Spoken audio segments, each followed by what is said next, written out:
जम्मू कश्मीर के संबंध में कर्ण सिंह द्वारा 1949 में की उद्घोषणा एक महत्वपूर्ण दस्तावेज थी, जिसने अनुच्छेद 370 को निरस्त करने के सर्वोच्च न्यायालय के हालिया फैसले में महत्वपूर्ण भूमिका निभाई।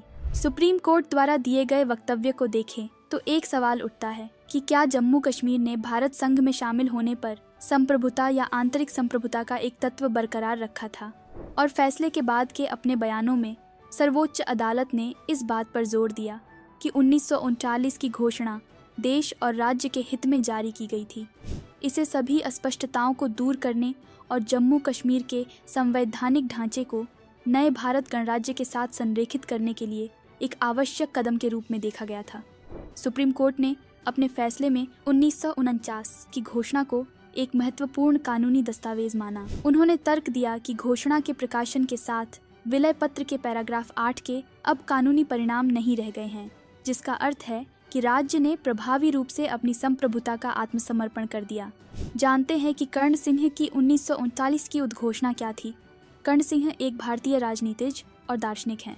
वह जम्मू और कश्मीर रियासत के महाराजा हैं और वह जम्मू कश्मीर के महाराजा हरि सिंह के इकलौते पुत्र हैं। 1952 से 1965 तक वह जम्मू कश्मीर राज्य के सदर ए रियासत राष्ट्रपति थे। कर्ण सिंह ने 1949 की उद्घोषणा में कहा कि भारत सरकार अधिनियम 1935 जो अब तक जम्मू कश्मीर और भारतीय शासन के बीच संवैधानिक संबंधों को नियंत्रित करता था, निरस्त कर दिया जाए।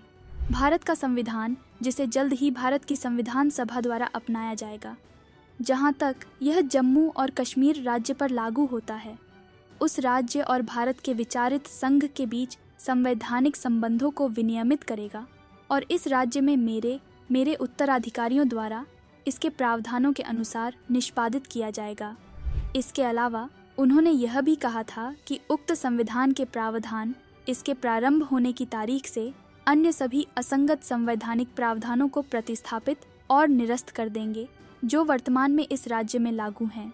कर्ण सिंह ने क्यों की ये उद्घोषणा?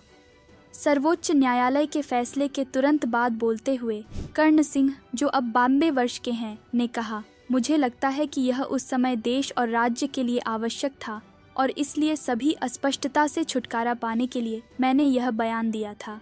कर्ण सिंह ने यह भी कहा कि मेरे पिता हरि सिंह के समक्ष यह अस्पष्टता थी कि क्या उनके द्वारा भारत के विलय को पूरा करने वाले कानूनी दस्तावेज इंस्ट्रूमेंट ऑफ एक्सेशन पर हस्ताक्षर करने के बाद जम्मू कश्मीर भारत का अभिन्न अंग बन जाएगा।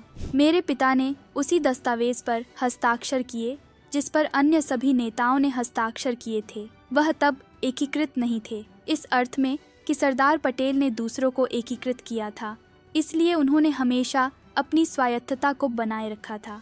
भारतीय संविधान की सर्वोच्चता को स्वीकार करना उद्घोषणा में भारतीय संविधान की सर्वोच्चता की स्पष्ट स्वीकृति प्रतिबिंबित हुई।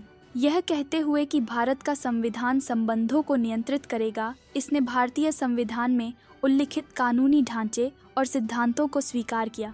कहा जा सकता है कि कर्ण सिंह की 1949 की उद्घोषणा ने एक मूलभूत दस्तावेज के रूप में कार्य किया, जिसने भारत संघ के साथ जम्मू और कश्मीर के एकीकरण को स्पष्ट और पुष्ट की।